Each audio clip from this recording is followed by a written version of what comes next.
We live in a world of quick fixes and fads, but what if lasting health wasn't about doing more? What if it was returning to the ancient rhythms of life? My guest today, Dr. John Douillard, is a leading voice in Ayurvedic medicine, blending ancient wisdom with modern science to help us reclaim energy, digestion, and peace of mind at any age.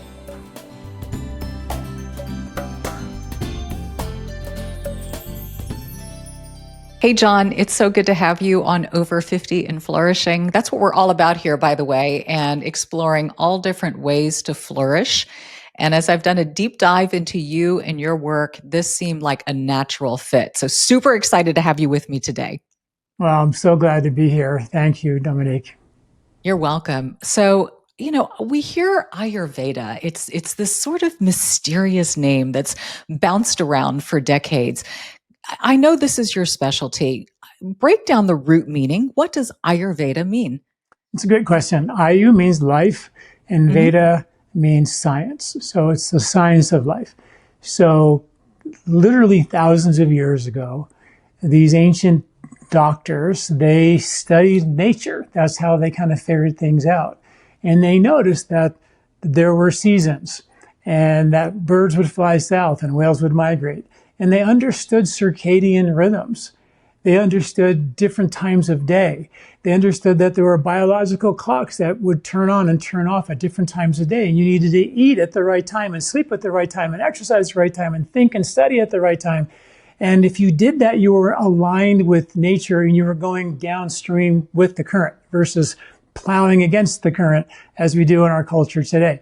So what I fell in love with it for was it was so prophetic, and what I do is sort of take that ancient wisdom and find the science to back it up.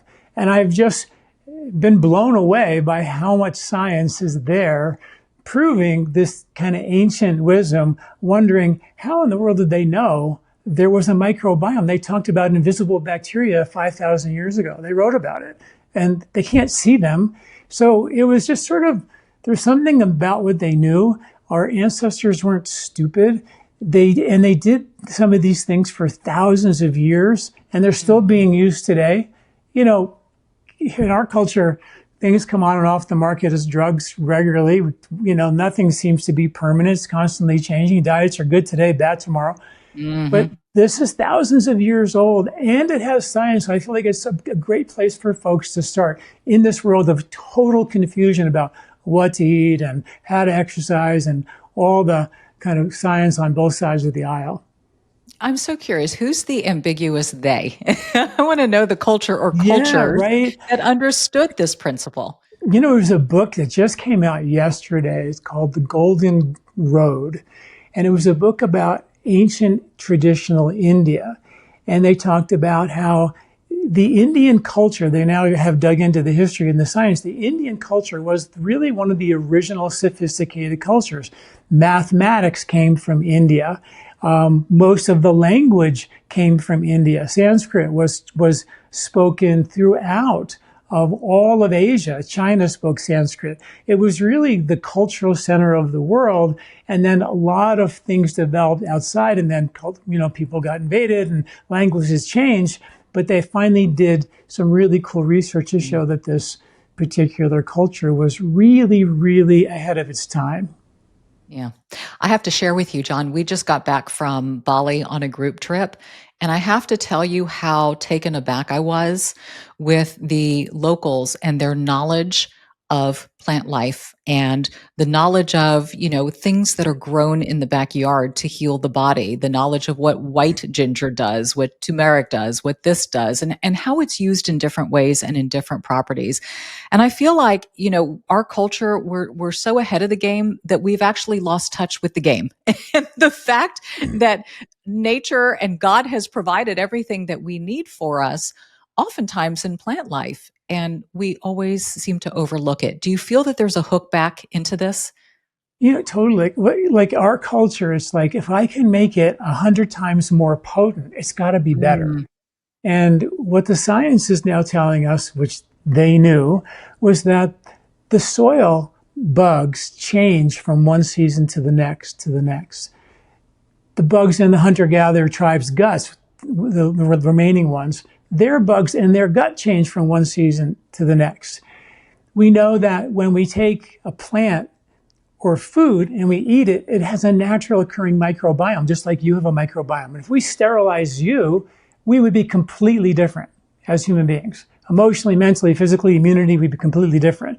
So we take our food, spray it with pesticides and insecticides. We take our plants and we extract them in alcohol, make them sterile. We make them 10, 20, 30 times, 100 times potent, but they act like drugs because you've taken away the intelligence. The microbiome is the intelligence of everything. So they understood that it was so critical to keep intact the plant and its natural occurring microbe. Don't sterilize it in alcohol. That becomes something different. And now we have science to show that on plants, there are what are called bacterial endophytes, which support the intelligence, the immunity, the longevity, and the health benefits of that plant. It's a synergy. You can't just take one without the other. And that's what's so critical and so misunderstood even in our culture. We keep trying to patent things and sterilize it, and we've lost the idea that you can't patent a grapefruit.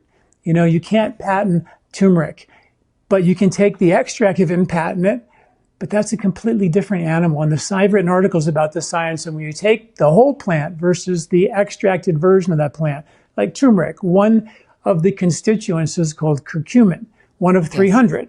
And there's all these studies on curcumin helping supporting breast cancer and colon cancer. But when you take the whole plant and compare it to the extract itself, studies showed that the whole plant will actually boost stem cells naturally. The extract will block them. There's numerous constituents in turmeric of the 300 that naturally boost stem cells, that are naturally anti-inflammatory, that do all these things. So we just think that we can take one constituent out of a plant and figure out this is the home run $1 million chemical, but we've completely destroyed the microbiome and the intelligence. And when you do that, what happens is you become dependent on that pill or a powder because you've taken away the intelligence. When you take the whole plant, it works with the body. We've been using it for thousands of years. And the body, that will encourage the body to restore function as opposed to doing the job for you. And that's the difference between something like a food, a whole plant, whether it be an herb or a food, versus a nutraceutical, which is sterile, which might have great therapeutic benefit, but it's actually doing the job for you versus encouraging you to do it yourself so you don't become dependent on that next pill or powder. Interesting. So what I'm hearing from you, John, is that you are way more in favor of getting the entire plant, finding a way to consume the entire plant as opposed to running out and getting a turmeric supplement. Yes, and I'll tell you an example. We import our herbs from India, organic farms in India, and to follow the FDA rules, when they come here, we have to test them, and we test them for microbes and heavy metals and identity and everything.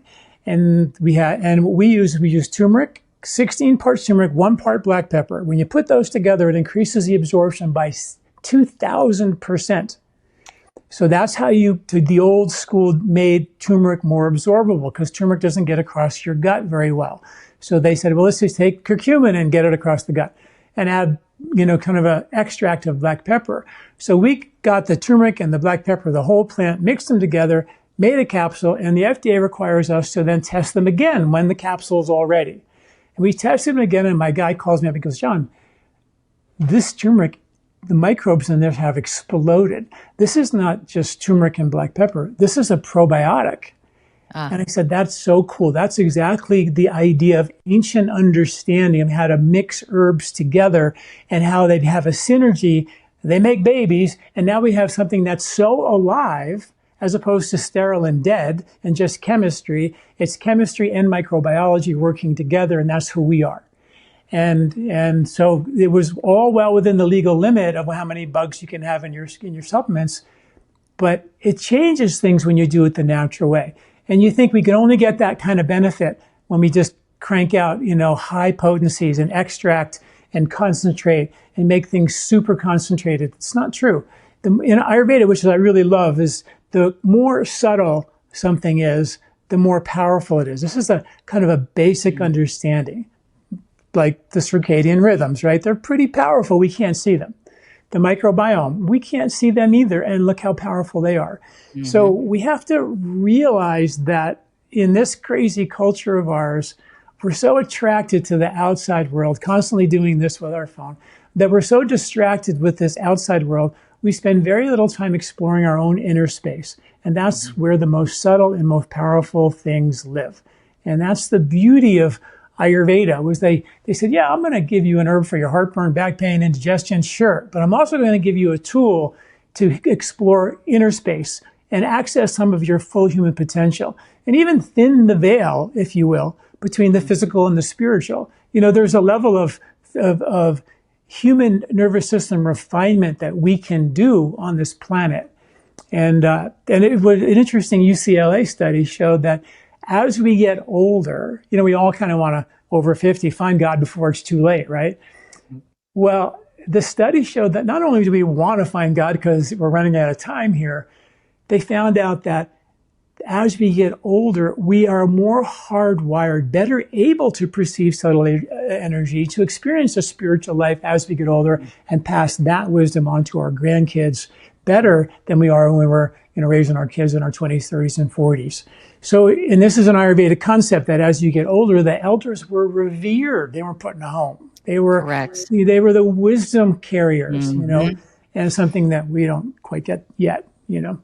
Yeah, slowly but surely. That was another takeaway from our experience in that part of the world, was the incredible amount of respect, admiration, and care for the elderly. And to your point, the wisdom. I mean, I'm 58, John, and I can tell you just in my life, the transformation over the past 5 years has been profound in how I look at life, my faith journey, my wellness journey. You know, it's as if I was sort of hit over the head. It's like, okay, you know, this is an opportunity for you to be curious and to really dial in and listen.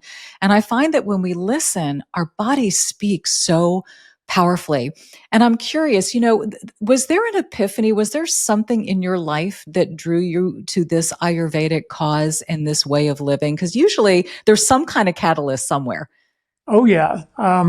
When I was in school, and I went for my first Ayurvedic lecture in 1981, and I was training for an Ironman at the time. And so I went up to the guy after. I said, "Hey, you know, I'm training for an Ironman, and what does Ayurveda and yoga and meditation think of doing an Ironman?" And he goes, "Well, what is that?" And I said, "Well, it's a 2.5-mile swim, a 112-mile bike, a 26-mile run." And he looked at me and he was like, "Why do you do that?" And I was like, "No one ever asked me that before," so I didn't really have an answer. And he goes, "Well, do you meditate?" And I go, "Yeah, I do. My mom got me an instruction in meditation when I was like 17, and I've done it all these years." And he goes, "Do you sleep when you meditate?" I was like, "Deeply. I get this great deep sleep." And he looked at me again, sort of like I was an idiot, and said, "You know, meditation is different than sleep. Sleep is you're conked out. Meditation is being alert and resting at the same time." And I was like, "Oh. Really?"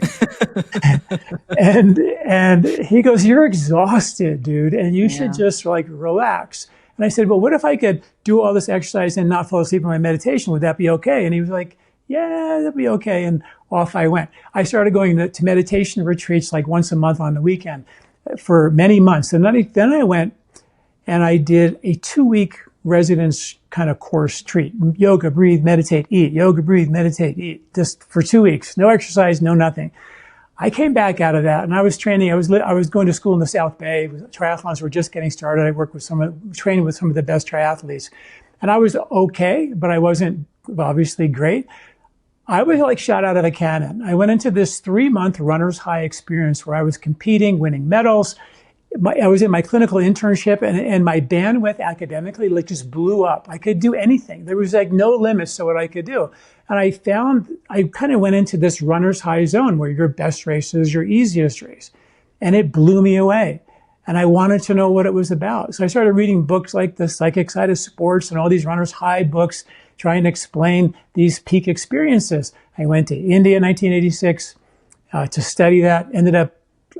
Was really a vacation. I ended up staying there for 1.5 years. That's where I met Deepak Chopra. I came back and co-directed his center for 8 years. And I started doing research on nose breathing versus mouth breathing. And we published studies in the International Journal of Neuroscience that when you breathe through your nose, when you exercise, the brain goes into a meditative calm, an alpha state. So we actually proved and replicated that when you breathe through your nose and you exercise, if you do it properly, it's like your brain responding to an exertion, running as fast as you can, as if you were in a meditation. And I looked at that as being what I call the eye of the storm.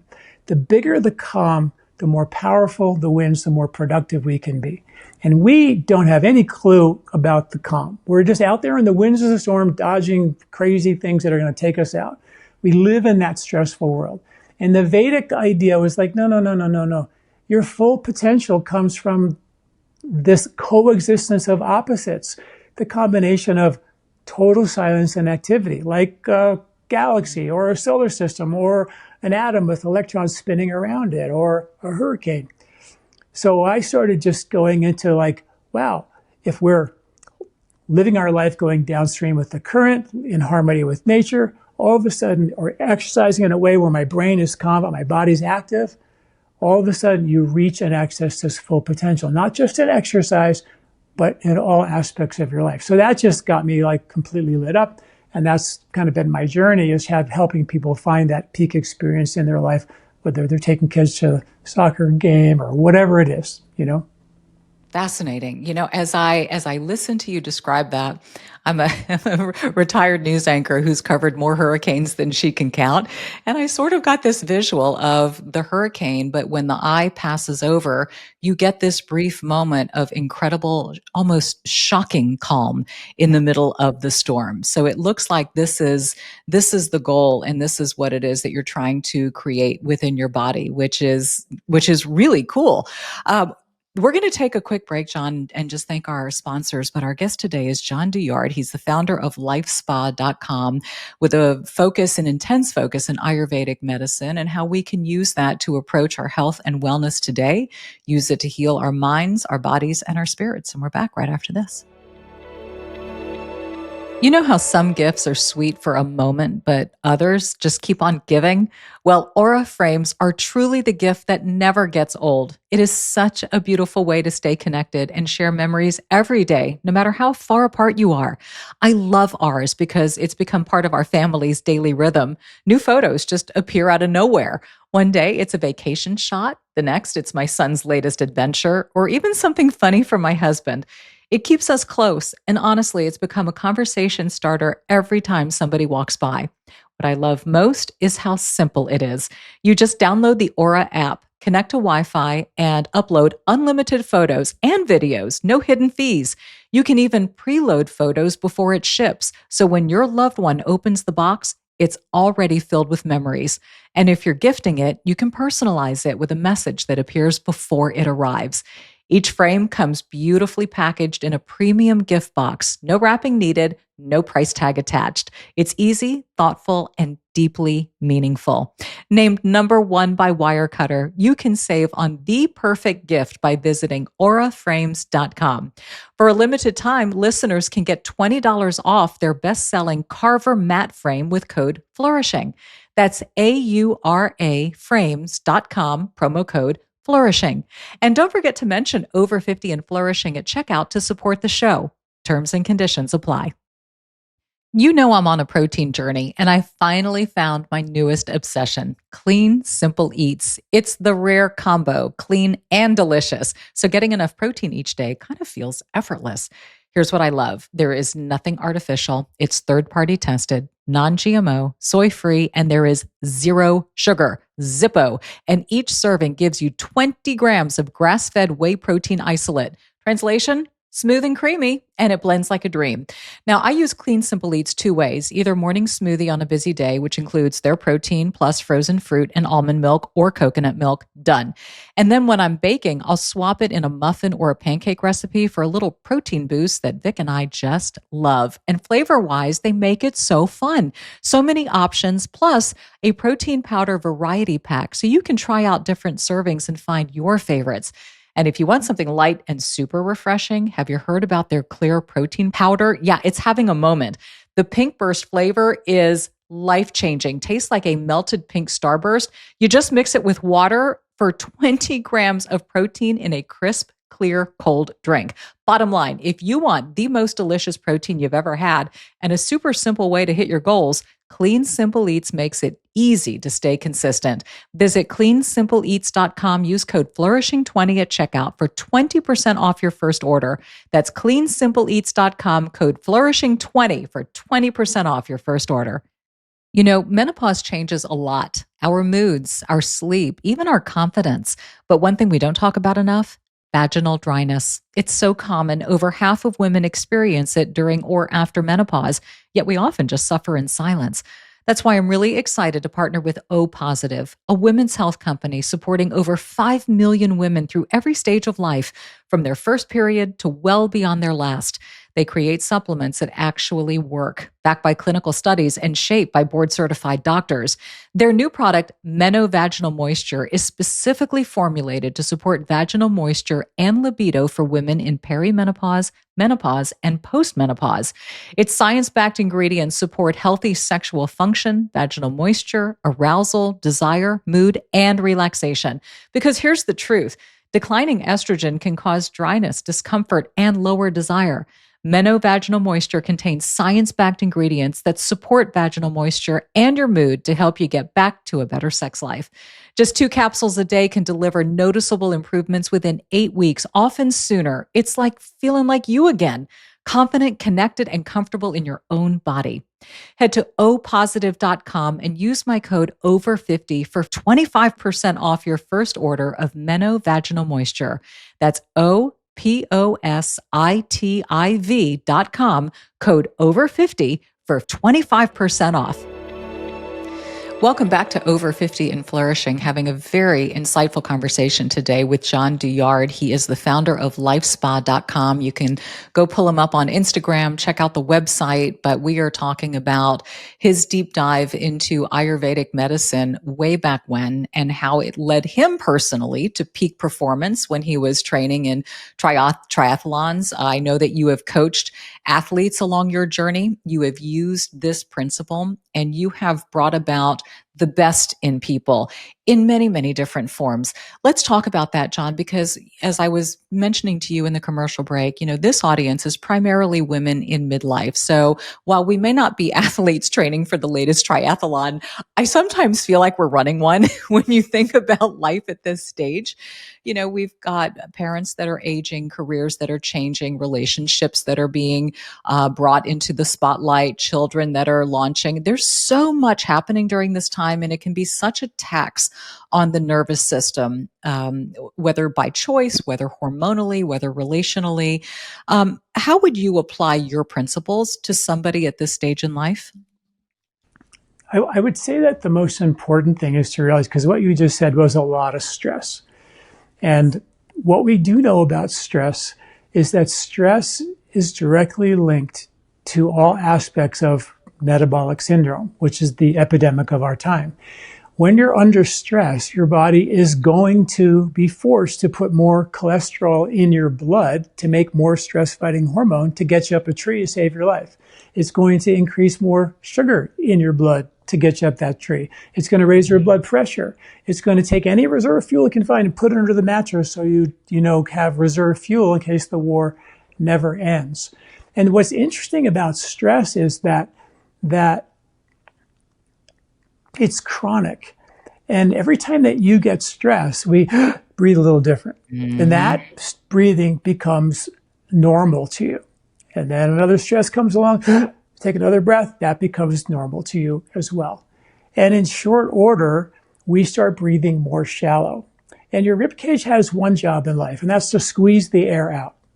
And as it does that, it gets tighter and tighter, and we become more shallow breathers, and the diaphragm becomes weaker.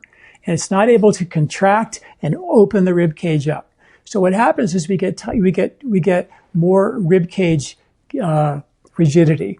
I was in a restaurant a couple years ago, and a couple of elderly folks were coming out of the restaurant, and they were frail and really struggling, mouths open, really frail. And I looked at them and I was like, wow, if someone would have just told them that they could breathe 5 minutes a day and reverse their heartburn, GERD, and reflux, because research shows if you strengthen your diaphragm, it will literally do that. You go to the doctor, they're going to tell you to take a pill. They're never going to tell you to breathe away your heartburn. But the science in their own medical journal says you can. It can lower your blood pressure as fast in 3 minutes as the blood pressure medication. But they don't tell you that either. The diaphragm is the number one pump of your body's lymphatic system. And 91% of athletes do not have a diaphragm relaxing and contracting fully. So that means none of us do.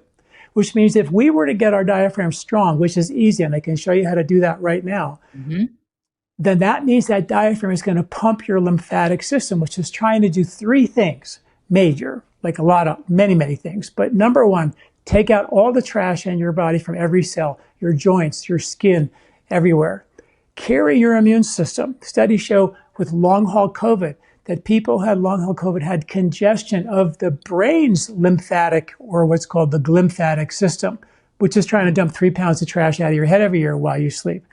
So the lymphatic system is also trying to carry energy to every cell of your body. So when your diaphragm becomes weaker, not only do you just breathe shallow and breathe into the upper chest, the fight or flight receptors now telling your body, I don't know why that happens, 26,000 times per day, you're breathing in the upper chest, telling your body's life's an emergency. And that creates that chronic stress. So you could literally reverse that because you're breathing 26,000 times per day by learning how to breathe long, slow, and deep. And that's the first thing that every one of us can do, because as we get older, our rib cage is going to get tighter, our spine is going to get tighter, our diaphragm is going to get weaker, and not only do we breathe shallow, we lose the pump of your lymphatic system. Women with breast cancer have been shown to have significantly more congestion of the anterior diaphragmatic lymph nodes. If you get that diaphragm working, you pump that trash out of those lymphatic vessels. Pump the lymph out of your belly, specifically where we hold extra weight around our belly and our hips and things. So it's like so incredibly logical and so incredibly simple. And the more that we shallow breathe, we slowly become what's called over breathers. And we don't realize that we're even doing that. And that means that you're over breathing oxygen. One study showed that people who just shallow breathe don't even know they're doing it. 75% of the oxygen they were breathing in, they were breathing it right back out, unused. And as they were blowing off this CO2 or this oxygen that they weren't using, they were still 98% saturation in their blood. Doctor says you're fine, everything's good. You have 98% saturation in your blood. You're blowing off 75% of your oxygen you're not even using. You're so inefficient, and you're blowing off lots of carbon dioxide. So what happens in our body is our oxygen levels go high, our CO2 levels become low, and that's the perfect storm for anxiety, which is why when people do have a panic attack, they put a paper bag over their mouth, they rebreathe their CO2, CO2 comes back up, they get calm. So most of us are walking around shallow breathing, over breathing, high oxygen, low CO2, which makes us anxious and worried all the time. And when this state is there, high oxygen and low CO2, the bond between the oxygen and hemoglobin in your blood becomes super tight, which means we're walking around with tissue hypoxia, which means our cells and our blood and our brain doesn't have the oxygen it needs, making mutagenic stem cells way more, we're way more vulnerable to them. So the idea is to slow the breath down.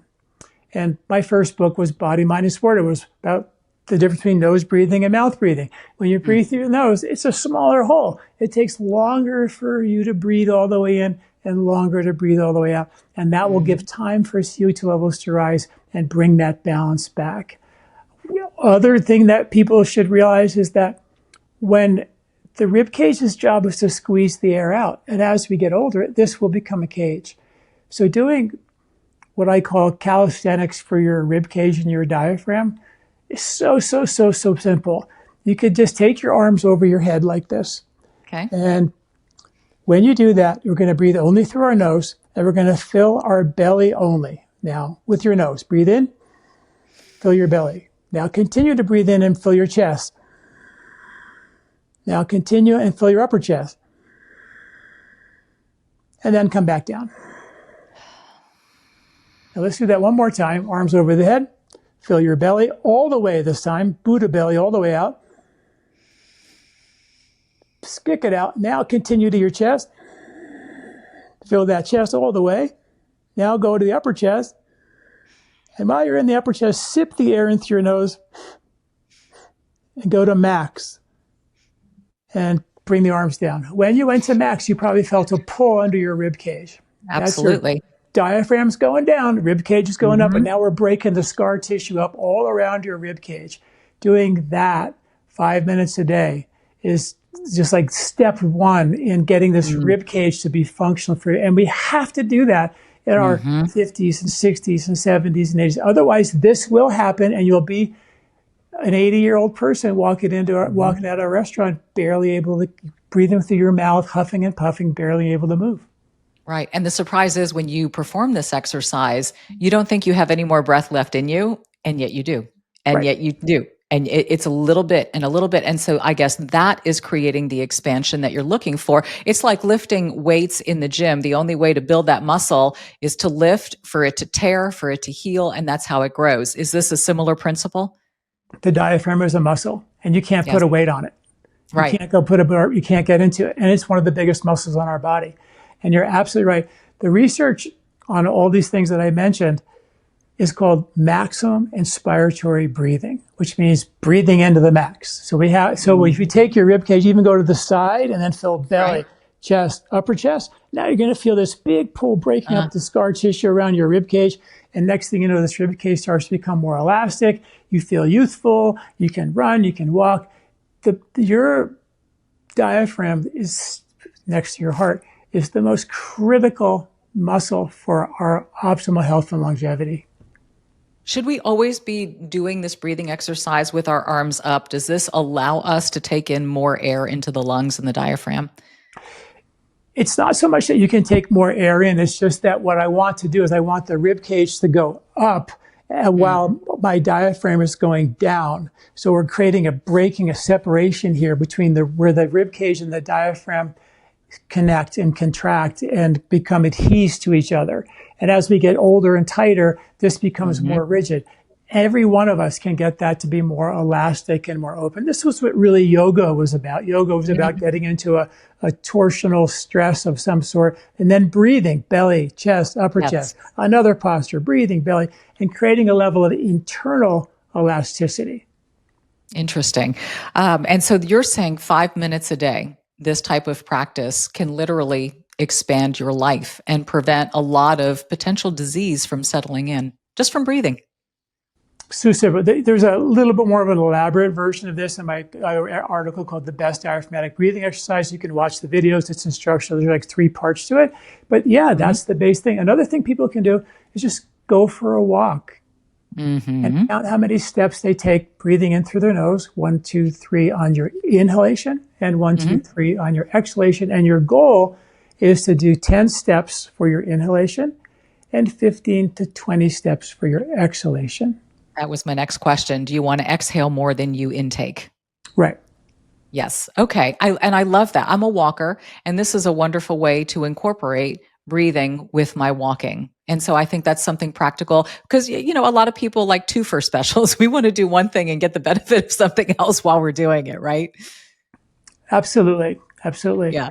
Great. Okay. So we've tackled breathing. I really, really want to get into nutrition and gut health, and the longevity connection there, as well as dive a little deeper into seasonal eating, which is something that you talked about. And then also the mind-body connection and emotional health. That's all very important too. So my guest today is John Douillard, the founder of lifespa.com, and you can catch him on Instagram as well. We're going to continue this very insightful conversation after we thank our sponsors. You know what deserves a second chance? Your closet. Whether it is that quiet luxury piece you bought before realizing you're actually a maximalist, or those heels that look great but hurt like crazy, the best place to give them a new life is The Real Real. I am thrilled to share that this episode is sponsored by The Real Real, the ultimate destination to shop and sell authenticated luxury bags, clothing, watches, and so much more. I shop and sell there which I love because I can use my earnings towards something that is special and new to me. I'm a total Gucci girl, but my wallet, hey, it has limits. So I like browsing The Real for incredible finds. And with 10,000 new items every day, plus daily drops at 10 a.m. and 7 p.m. Eastern, there is always something exciting. Resale is all about second chances. Those nasty heels that killed your feet, that piece that's just not you anymore. Consigning with The Real lets you let go and get paid. They handle everything: photography, shipping, customer service, making it totally effortless. The Real is the world's largest and most trusted resource for authenticated luxury resale. With thousands of new arrivals daily, nobody does resale like The Real. And this month, you can get an extra $100 site credit when you sell for the first time.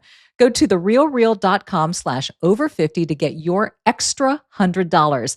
Therealreal.com/over50. That's therealreal.com/over50.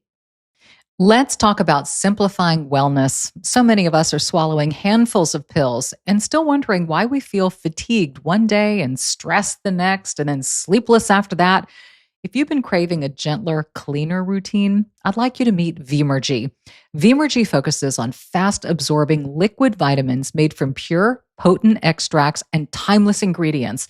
Their formulas are clean and simple, free from unnecessary sugars, binders, flavors, colors, preservatives, or fillers. So you get exactly what supports your body without the extras that you don't need. What I love is how easy it is to tailor your day. Lemon balm for calm, focus, and emotional balance. Magnesium to support muscle relaxation and a good night's sleep. Zinc for immune defense and skin support. And organic B12, a customer favorite for energy and mental clarity. Everything is vegan friendly, and they're passionate about organic, sustainably sourced ingredients.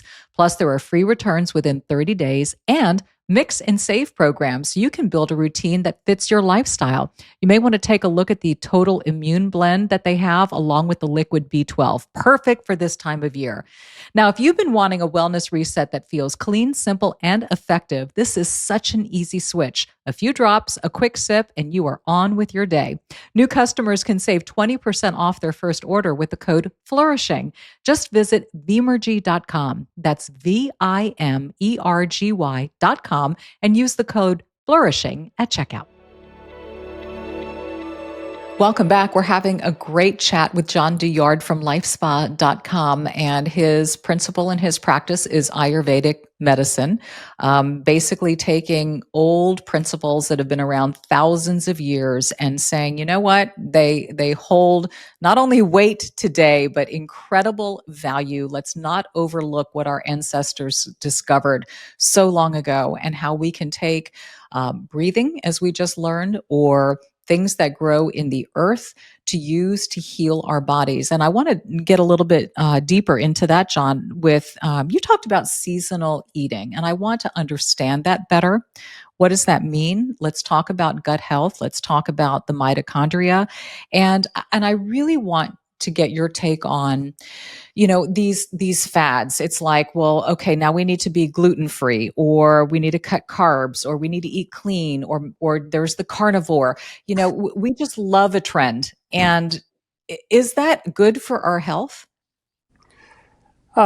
Trends generally aren't, because they are trends, which means they're going to come and go. Right. And that's the kind of cool thing about a traditional system of medicine.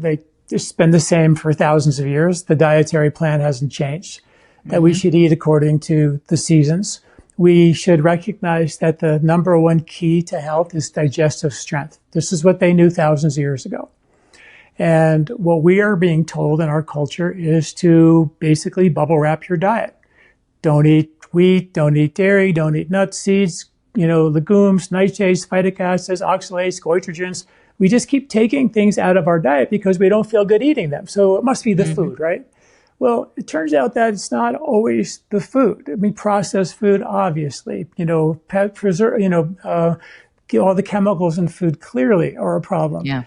But wheat isn't really on that list. You can get good quality wheat. And even if I wouldn't eat bread from the grocery store, but I would eat a good, healthy sourdough bread that you can get. You can find good bread without seed oils now. It's not that difficult. Yeah. but most people can't digest them. And now you can't eat lectins because lectins are bad because they're hard to digest proteins and people can't eat them. So they're bad. So now we're taking beans, which feeds half the world to this day. And now beans are bad. There's something illogical about that. Yeah. So it turns out that these foods that are harder to digest, they actually are a little bit harder to digest, and they create something called hormesis. They irritate the lining of the gut just enough to create what's called gut immunity, which is 70% of our immune response. So when you take it out of your diet, you lose a big chunk of your reason for having gut immunity. There was a study with people who ate wheat and people who were gluten-free, but they didn't have to be. They weren't celiac. And the people who actually ate wheat had 4 times less mercury in their blood than people who were gluten-free but didn't have to be. They had significantly more killer T cells, more good bugs and less bad bugs than the people who were gluten-free but didn't have to be. And it turns out even with folks with celiac, taking wheat out of their diet doesn't solve all of their problems. They have years of long-term nutritional deficits because their digestive strength was never fixed just by taking the wheat out of the diet. Of course, they should not eat wheat. It's become a hyper-reactive substance, but that's not the actual problem. The problem was an underlying broken down digestion. So what Ayurveda would say is like, let's reboot. Let's troubleshoot your digestion. I have a quiz on my website with the digestive health quiz, and you ask questions about your stomach, your liver, your gallbladder, your pancreas, your duodenum, your intestinal tract, your lymphatic system, your microbiome, and find out what part of your digestion is not working and how to fix it with herbs and foods kind of in a natural way so you can reboot your digestive strength. There was a really beautiful and crazy study with Amish kids, and Amish kids have the lowest rates of asthma on the planet. And the Hutterites, which came from the same valley in Switzerland, their kids came here, became sterile dairy farmers, stainless steel, everything, and they have the highest rates of asthma on the planet. And they looked into like, how is it that this genetic pool, same genetics, could have such a difference? And they measured the dust in the barns. These kids were running barefoot in the barns, cows as pests. It was the dust in the barn that they were breathing every day that created a hormetic irritation to create an immune response against getting asthma. So we can't bubble wrap anything. We can't bubble wrap our diet. We have to become more resilient. And that's the problem by taking everything out of the diet. Of course, if you don't feel good eating it, stop, but then go back and fix the problem. Because it's not always the food. And we've been convinced now it's got to be the lectins, it's got to be the nightshades, it's got to be the goitrogens, it's got to be, it's not. Most of the time, it's an underlying broken down digestion. And your ability to digest is directly linked to your ability to detoxify. And we, in America, according to the EPA, dump 70 million tons of toxic chemicals in our atmosphere every year, which filter down into all the organic stuff too, which means if we don't digest the meat, the wheat, the dairy, the nuts, seeds, we have issues with that. Even we should be able to eat fried food. Not that we should eat it, but we should be able to. And if you can't, that's a canary in the coal mine saying, hey, you know what? Something's wrong and we can fix that and give you a wider berth and much more rope to be able to detoxify this crazy environment that we do live in today. Yeah. No, we are most certainly bombarded. And I'm curious, what does detoxification look like to you? And then also I find that a lot of women say, I used to be able to eat this, or I used to be able to eat a lot of produce. And now all of a sudden my stomach can't break it down, or I'm having gastrointestinal issues. So why is it that certain foods once were okay and now they're not okay? And then how do you detoxify the body to reset it? It's a great question. I always say, learn how to digest like an 18-year-old again, because so many people used to do everything like an 18-year-old. Yeah. And from a detoxification perspective in Ayurveda, what they would do first is ask the question, why did you get toxic in the first place? Sure. Most cleanses today just clean you out, but they never ask the question why you got toxic, and that was a breakdown in digestion. So an Ayurvedic cleanse, the ones that we use, are first and foremost rebooting digestive strength, stomach acid, bioflow, pancreatic duodenal enzymes, making sure whatever you put in your mouth, you can break it down.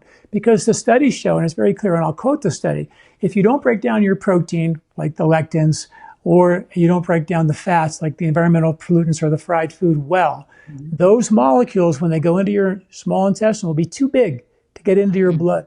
And they won't nourish you. They'll get uptaken into the garbage can. And that garbage can, unfortunately, is not the toilet. It's the collecting ducts of your lymphatic system. And that means that goes into your lymph, which is carrying your immune system. Your immune system gets stuck in traffic. You start storing extra weight in the lymph around your belly, where the lion's share of the lymph lives. You start storing lymph in your brain, lymphatic system, which causes age-related cognitive decline, brain fog. Studies show now congestion of the brain lymph, which starts from digestion and poor breathing, because the pump for that brain lymph is your diaphragm. It's linked to anxiety, according to Western science now, anxiety, depression, cognitive decline, inflammation, infection, and autoimmune concerns. So this is not rocket science. Everything you put in your mouth is going to be good or bad for you based on what your digestion did with it. We have the ability to digest heavy metals, break them down. We have the ability to break down glyphosate. Now, if your digestion is broken down, then you're going to be way more vulnerable and hypersensitive to that. Doesn't mean we should eat those things. We should be really careful, obviously. But this human body has an incredible detoxification system. But we've destroyed it with pesticides and insecticides and processed foods and stress, and the list goes on and on. But we can fight back with natural things to reboot that function. Like what? Give us some examples. Well, I want to detoxify. What do I do? Well, I mean, just simply real quick, spices, for example. I mean, we think spices are just like, I don't know, we use salt and pepper in America, but the rest of the world uses like hundreds and hundreds of spices. So now we have science to show that when you spice your food with, like we have a product called Gentle Digest, which is simple: ginger, cumin, coriander, fennel, and cardamom. You can cook with it. You can sprinkle it on your food. And studies show that when you sprinkle it on your food or cook with it, those spices actually protect the food from the damage of heating your food. There's called heterocyclic amines when you cook your meat that are cancer causing. You put spice on your food, it protects the meat from causing them. When you cook starch, make toast, it creates acrylamides, which are cancer causing. When you put spice on it, it protects the starch from actually becoming caramelized or becoming a cancer compound. The studies are just amazing about the ancients understood that spices were critically important. I mean, like half the cities in Europe became rich because of the spice trade, and we just put salt and pepper. So there's simple things like that. And then in Ayurveda, the cleanse that we use, in addition to rebooting digestion, uses a process called lipophilic mediated detox, where you take ghee or clarified butter or any oil, could be olive oil, and every day you take a little bit more. And then during that time, eat a no-fat diet, because you're having the fat in the morning, and that's gets you into fat burning.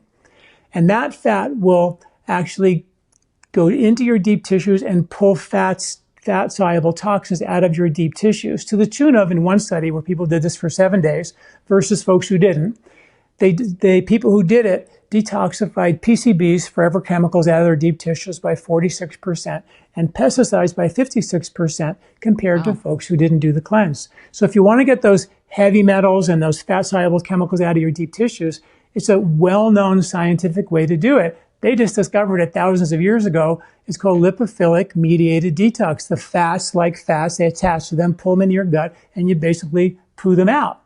It's like incredibly easy and logical, but there's good science behind it. So you're doing that while you eat a really clean diet, and you're rebooting your digestion with herbs, and you're getting a detox. And by the way, the ghee, clarified butter, it's the highest form of butyric acid on the planet as a food. And butyric acid is the number one superfood for your gut. We have bugs in our gut, like Clostridium butyricum, who literally make butyric acid or ghee in your gut to create gut immunity. So when you do a cleanse with ghee and khichdi and these old Ayurvedic kind of ancient remedies, you're healing the environment, the ecology of your gut.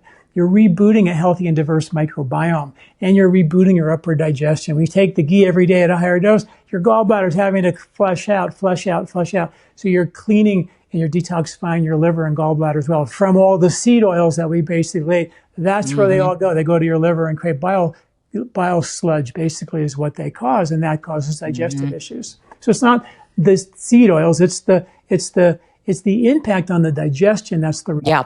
I hear a lot about liver cleanses or parasite cleanses. There's a lot of chatter about different types of cleanses. Are there advantages to each of these? sometimes, you Hmm. know, when I was here in America before I went to India in 1986, I was studying with Bernard Jensen, who was about colon cleanses and klimas and colonics and all this stuff. And I kind of I was like a cleansing casualty. I would do a cleanse, feel great. Then I'd have to do another cleanse to feel great again because I didn't feel good afterwards. Yeah. And I went to India in 1986 for like a 3-week vacation, ended up staying there for a year and a half, closed my practice and ended up being there. And I was just blown away by how much care they took to heal the lining of the gut. The ecology was the key. It wasn't like harsh herbs to kill bugs and kill parasites and, which are very aggressive to the environment and to the lining and to the very delicate skin of your intestinal tract.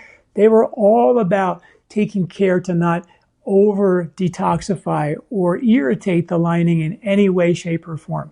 So this is the problem with a lot of these parasite cleanses or candida cleanses or using oregano oil all the time. They're very aggressive and they alter they irritate the lining and they alter the environment. And even the original 2004 Microbiome project, they basically gave us a warning. And they said that the ecology, the environment of the intestinal tract is the key for a healthy and robust microbiome. And they did a Stanford study a couple years back in Arizona and New Mexico. And they went into museums and they took mummies that were 1,000 years old and they measured their poop. And they saw such a diverse microbiome in their poop. And they compared that to modern humans. And they were like, wow, this is an extinction event, our lack of microbial diversity. So Wow. we have this mindset, antibiotics, just go kill the invader, kill the invader. Thousands of years ago, when they said there were these little bugs that they knew about, they said could be good or they could be bad. But they made it clear, don't kill them. Change the environment, change the host. And that's what the Microbiome Project told us. Change the environment. It's all about ecology. And let the body take care of fight its battles. It can do it. Trust me, the body can do it. It's been around for quite a long time. It knows how to do it.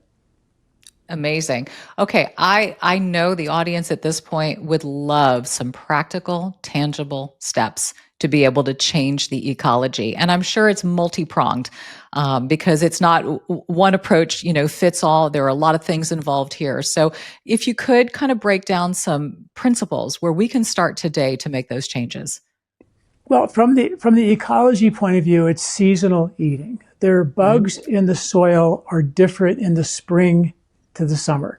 So what people can do is I wrote a book called The 3-Season Diet, which was all about the 3 harvests, a summer harvest, a fall harvest for winter eating, and a spring harvest. But to make it easy for folks, I basically just put them onto grocery lists like this. And you can go to my website, lifespy.com, and download these for free. And this is all the foods that are harvested in the winter. And you circle the foods that you like, and then give yourself permission to eat more of these foods. And what you're going to get, if you get them organic the best you can, you're going to get the right bugs in the right season that are designed to antidote the extreme of every season. Think about it. The squirrels eat nuts in the winter, right? Sure. What do the nuts do? They're a high-fat, high-protein food. They insulate the squirrel from freezing to death in the winter, right? So we should be eating a more high-protein, high-fat diet, more protein, maybe more animal protein during those winter months. This is the high-protein, high-fat time of the year. Come spring, can you find any pasta or any pizza coming out of the ground? No. It is a completely carb-free time of the year. So it's a naturally occurring low-carb time of the year. In fact, the bugs in your gut, according to the hunter-gatherer research, are more what are called actinobacteria in your gut that get energy from the fat and the fiber versus the sugar, because there's no carbs and no sugar in the spring. It's pretty austere. It's a calorie-restricted, low-carb time of the year. Come fall or summer, the bugs in the gut change again to bacteriodiets, which are really good at getting starch or sugar, starch really, out of your gut into your bloodstream. And that's when all the fruits and all the grains and all the sugars are being harvested to give you that extra reserve fuel. traditionally for mating. We need a lot of energy for that. That's when the mating was always done, is in the fall. And of course, for storing reserve fuel and insulation and immunity for the winter time to come. So the point is that the foods in every season, the cooling fruits and vegetables in the summer, are the antidotes to the heat of summer.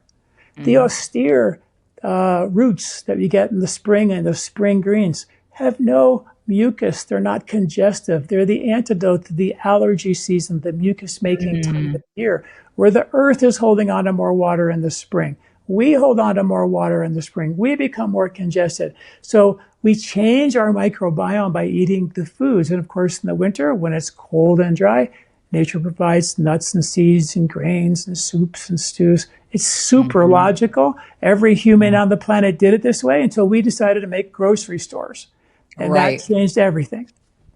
Yeah, sure did. Yeah, I think about the way my dad ate. He was from Hamburg, Germany, and it was very seasonal like that. And I grew up on a lot of soups and stews, and now I know the incredible health benefit and, of course, the timely benefit because it was seasonally derived. So this is fascinating. So, okay, you've got that chart on your website, which is great. What about, let's talk about inflammation. You touched on that, lifestyle, breathing, sleep, movement, all of the ancillary accompaniments to this. So, inflammation has the word flame in it.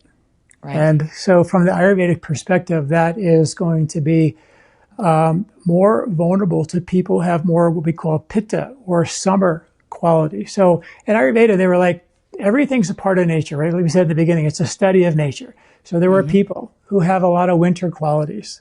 We call it vata, which means air. And they're always cold.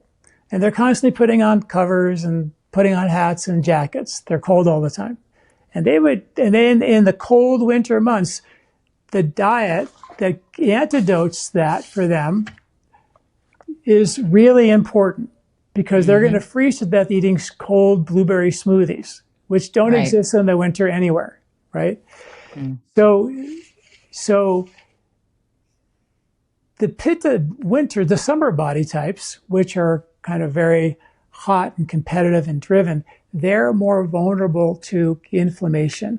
So that body type has more summer in it, and they're constantly throwing off the covers and taking, their clothes and their hats and their jackets off. So every one of us are a little bit different, and we all are part of nature. There's people who are spring qualities who hold on to more water and gain weight more easily. And there's summer quality people who are driven and competitive and that kind of a thing. So inflammation is most vulnerable to the people who have more heat, more summer qualities. And during the summer months, if you're a hot body type in a hot season, eating hot, spicy food and a lot of fermented food, which is heating, and coffee and wine and cheese and beer and all these acidic things. You're taking a hot person and a hot season and hot food, you're going to inflame them. And then if you add stress to that, that directly affects the function of your stomach acid production and can alter your digestion. And inflammation comes from a breakdown of digestion where the undigested proteins and fats are not broken down properly. They get into your lymphatic system. First and foremost, your lymph takes a beating. Your lymph is like rings getting tight of your fingers, achiness in your joints, brain fog, tiredness, lethargy, extra weight around your belly, an immune compromise. Waking up in the morning feeling really stiff and achy in your joints. This is all your body's not able to get the trash out well. And in Ayurveda, the study of the lymphatic system was called rasa, and the study of rasa was called rasayana. And that was literally the study of longevity. So their whole thing was, they had a whole branch for longevity. It was like this whole longevity movement isn't new. They created it 5,000 years ago. Right. And they had all these tools. And they said the key question you should be asking is, how well am I getting rid of the trash? And not just your bowel movements. It had to do with your lymphatic system, the quality of your skin, the quality of your joints as you age. Am I taking the trash out well? We call that now, we call that inflammation. We call that mitochondrial dysfunction. They call that stress-induced poor digestion, lymphatic congestion causing these problems. And as we get older and our metabolism slows down, we don't get the trash out as well. And then we pay the accelerated aging price. All that is really easily reversible without a lot of expensive supplements. Interesting. So you're saying change your diet, change your lifestyle, start breathing, sleep. What's your remedy there? Because a lot of us struggle. You need energy to go to sleep. Mm. A lot of people are wired and tired, and I have Yeah. so much energy, I can't go to sleep. No, no, no, no, no.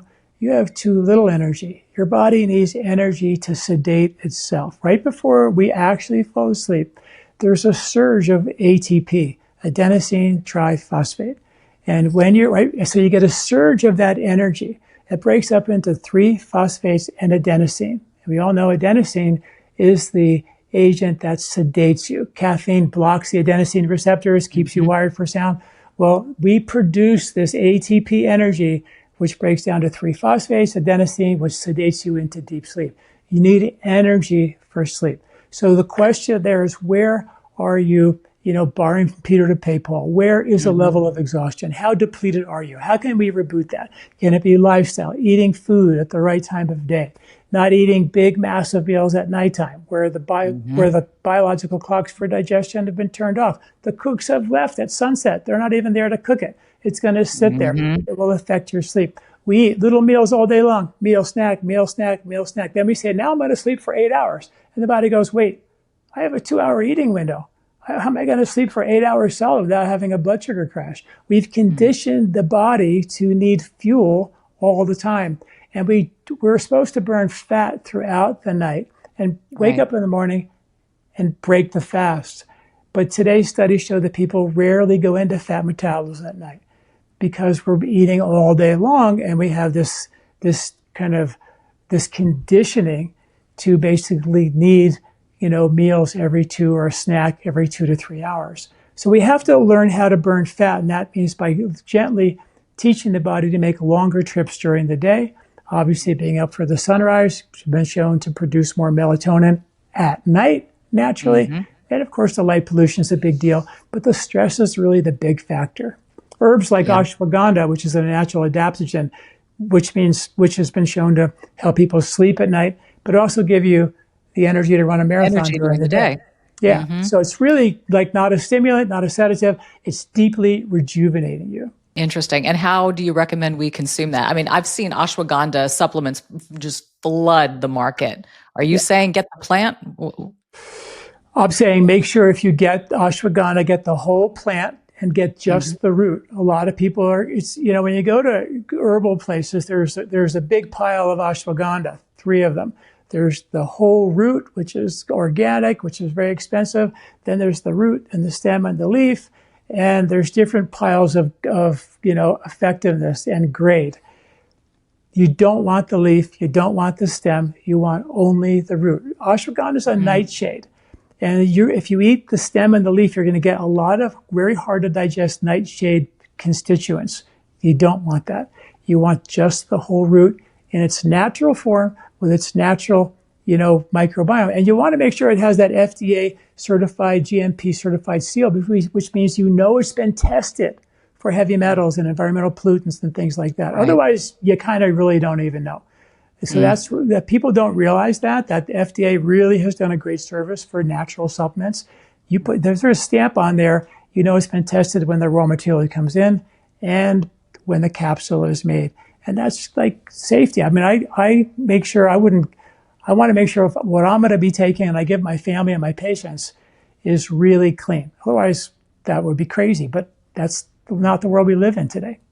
Yeah, no, you definitely have to do your research and know, read, visit websites like yours. I feel like, John, we've just had the coolest science class that's gotten us back to basics, honestly. I mean, it's so fascinating how far we've come, but yet how far away we've gotten from what truly heals and sustains us. And it's getting back to nature. It's getting back to real food. I love how you talked about seasonal eating. You talked about sunshine. You talked about breathing. I mean, these are all things that are readily available to us at a moment's notice. We just have to understand the power that they harness. And I'm so grateful to have you on this podcast today. I know I know me. I'm a researcher. I'm a journalist. I want to know. I want to know. So I will be visiting your website as well, which is lifespa.com. And people can follow you online at LifeSpa on Instagram and Facebook, I assume, and all the fields. Tell everybody about your books again, for people to purchase. Uh, the first book I wrote was Body, Mind, Sport. That was the research on nose breathing versus mouth breathing. And the second book I wrote was 3-Season Diet, which was everybody thought I was crazy because there's 4 seasons and they didn't think I knew that. So that's where you get the grocery list, but that's all free on my website now. Real easy. Just go to the homepage. It's right there. And then I wrote one called Perfect Health for Kids. We have 6 children that I raised. So I experimented Wow. on them and wrote about those experiments. Awesome. And I'm sure they love that. yeah. And then I wrote one called Eat Wheat, which was really not about the fact we should be eating wheat necessarily, but that it's a canary in the coal mine. Mm. Don't kill the messenger. It's really about an underlying broken down digestion. That book's about how to reboot your digestion. And those are the basic ones. Yeah. Very cool. Well, what a great career, and grateful to people like you who understand the power and harness of what we have readily available to us in nature. So thank you for bringing that to the forefront and reminding us that we can tap into something really great within ourselves and within the land where things are grown. So John Douillard, awesome having you, and I hope to have you back. Oh, that would be wonderful. Thank you so much for having me. It's a great show. Thank you. I appreciate you. Just loved our conversation. And what do you say we continue it with today's Dear Dominique? The question is, what is the best way to get started on a health journey to become healthier overall, both weight loss and lifestyle, without utilizing the new weight loss medication trends? I need to lose 15 to 20 pounds, and I also need to gain muscle, age 58. But most of all, I want to be healthy both physically and mentally. Sometimes I just feel it's hopeless and that it's too late for me to change. But seeing you over 50 and flourishing, it motivates me. I know I can do this health journey, but I need some advice on how to start and how to stick with it. What is your advice, Sherry? Well, first of all, Sherry, it's not hopeless. Okay? Let's first erase that thought from your mind. It's not hopeless. You can start at any age and at any time. And I like to think of it as baby steps, right? What one thing can I implement today that is going to have a lasting impact on my overall health and wellness? I feel like, we get excited and we want to do it all, right? We're going to change the way we eat, and we're going to start working out, and we're going to start doing this. But, let's be fair, it can be a bit of an overload to our system to completely do a 180 and shift. And so you want it to be sustainable. You don't want it to be a fad. You don't want it to be a trend, just like what we were talking about with John. This isn't about a trend. This isn't about gluten-free eating or this eating or that. This is about making lasting changes in your life that will sustain you and lead to a healthy life. So I'll just share with you things that I do. And they happen in my life, I would say incrementally. I didn't sort of get out the gate, the racehorse that started in the lead and stayed in the lead. I mean, this was a system of practices to get me to a healthier place in life. So you're 58, and I know you've been through the menopause journey. So the first thing that I would look at is your hormones. How stable, how balanced are you? Is that an area that needs work, tweaking? Are you seeing a practitioner for that? I know for me, hormonal balance was key in getting me to feel like myself again, to get the rest that I needed to be able to get in order to lower my cortisol levels, to even have the energy and the desire to eat healthy and to move. If you're not resting, the last thing you want to do is the rest. So I say start with the rest, which is rest, and go from there. I have also noticed that being on a schedule, especially at this age, has helped tremendously. If I eat too late, I'm thrown off. If my sleep schedule varies too much, I'm thrown off. I really, really thrive on consistency and predictability. So, getting to bed at a certain time every time, getting up at a certain time every time, ensuring you're getting enough rest, all of these things are really, really important for how you're going to feel throughout the day, and then how able you will be to stick to a healthy meal plan and stick to a healthy movement plan. So let's start there and get that on a good schedule that's habitual. Um, I believe in getting sunlight first thing in the morning. I believe that that helps with our sleep. I'll get up in the morning. Now that the weather is getting nicer, Vic and I will have our coffee outside. We'll sit outside. We'll read. I think getting sunlight in the eyes is critical for overall health and wellness. I love to walk and I live in an area where I can. Walking is therapeutic for me. I've incorporated intermittent strategies in my walk. So I'll go faster and then a little bit slower to get more into a fat burning zone. So walking has been great just for mobility, for my cardio, and just for being in nature. First of all, it just pleases me. Then comes weight bearing exercise. And I've done a couple of videos at home, maybe you've seen them, of using free weights and dumbbells to do some basic movements, basic overall body movements that target large muscle groups. And that way you can knock off a bunch of different areas of your body just by staying at home. Or if you need community or you need an array of exercises or accompaniments, or you want to dabble in weight training exercise, or you want to do Pilates or yoga, or you want to go to a place that offers all of those and the accountability of doing that, that's a wonderful thing too. I will say that what you eat affects how everything shows up, and it also affects how you feel. So making adjustments in your nutritional intake, I always say start with eliminating the whites, get rid of sugar in the diet or white flour or overly processed foods. Dairy, tends to make us hold on to weight, and just stick with, plant and protein and healthy fats. Those are the things that have really, really worked for me and worked for me consistently. I'm a believer in intermittent fasting. Like John mentioned, I don't believe in eating all the time. I'll have my last meal 6:30, 7 o'clock at night, and I won't eat until about noon the next day. So I give myself a good 16 to 18 hour fasting window. And then I try to eat within that time, oftentimes 2 meals and a snack. So these are the things. I don't think of this as a trend. I don't think of it as a diet. I think of this as eating for life for the rest of my life. And this is how I want to do life. Do I enjoy a glass of red wine occasionally? Absolutely. Do I find that it interferes with my sleep? Yeah, it sure does. So at what cost? And I'll make those choices and decisions accordingly. I have definitely limited alcohol consumption just because I don't feel as good. So listen to your body, but please let me encourage you. Do not lose hope. You're only 58. Hello, we're only 58. Okay, we've got the rest of our lives to be healthy and do healthy. I had a wonderful woman, Renee, who was on this podcast. She's from Houston. She's in her 70s. She became a bodybuilder within the past 10 years. If that woman is an inspiration, I don't know what is. Anybody can do it. We can all do it. It just matters if you deem yourself worthy enough to make these changes and do so incrementally.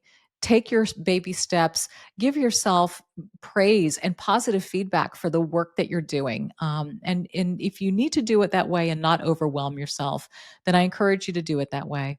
Journal, write about your successes, write about areas where you feel weak and struggle, and flesh those out. If you need to talk to somebody, if you're doing emotional eating, or if it's linked to foods, thoughts, and triggers, see if you can work that out. It's a journey and it's a process, but it's a beautiful one because it's about your life and it's about your longevity. And I'm a big believer in both of those things. So thank you very much for your question. Thank you for being here. Love having thought leaders in the health and wellness space. And if you can think of anybody that I should interview on this podcast, please drop that name below in the comment section. I am always looking for wonderful guests to bring to you so I can pick their brain and we can have great conversations and learn together because that's what this is all about. Wishing you a blessed week, and I will see you next time.